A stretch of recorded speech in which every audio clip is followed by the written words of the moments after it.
Hey everyone, it's Ethan Hattoy from Hattoy's Nursery. I wanted to talk with you today about ornamental grasses. So a lot of questions we get on grasses this time of the year, or even when people purchase them, is how do I maintain them? When do I cut them back? When do I do it in the spring? Do I do it in the fall? How much do I cut them back? So that's what we're going to go over today.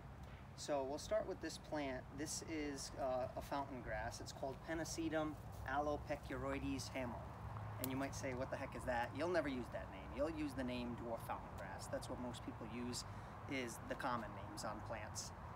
Every plant has a Latin name and a common name, but this is a dwarf fountain grass, so that's what you could call it. And what we do with the fountain grasses, or any ornamental grass, is in the fall, we got to decide if we're going to cut the grass back. So sometimes people do it in the spring, sometimes people do it in the fall. I prefer to do it in the fall, just because over the winter, if animals walk on this, or if it gets stepped on and the snow mats it down to the ground, a lot of these grass fragments are going to be all brittle, and in the spring they'll be all over your yard. So I think it's best to do it in the fall. That way it keeps your property neat and clean for the winter. So this fountain grass has got a very thin blade to it. It's easy to do with some shears like this. If it's a bigger grass, or if I got a lot of them to do and I want to be quicker and more efficient, I'll get like gas-powered head shears out, and I'll just cut them down low to the ground and then clean up everything after. So in this case, I'm going to just do it with these because not a lot of people have gas head shears, and these are a lot cheaper. You can get these. We sell them at our nursery. You can get them in any garden store online.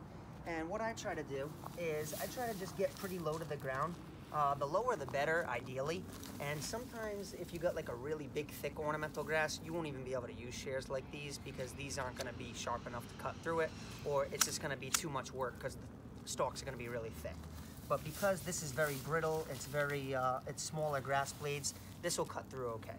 So it still might take a little bit of work, but I just want to give you a little demonstration. So I might kind of do something like this where I bunch it up a little bit just to kind of get it away from the ground so I can see where I'm working. Sometimes people tie them, but in this case I'm just doing one. So I'm going to just do it like this for now. And this is how I start. So I kind of just start hacking at it. I get it out of the way as I go so I can see where I'm working. And these shears might not be the sharpest. They could probably use a little bit of sharpening. But just for the sake of the demonstration, you can kind of see what we're trying to do here.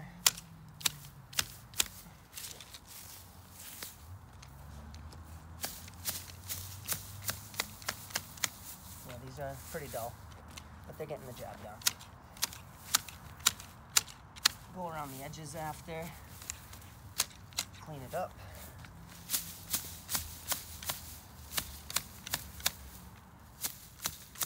And you can see why, if you got a lot of these to do, the gas-powered shears would be a lot easier. But in this case, I just wanted to do one like this for you. So, almost done.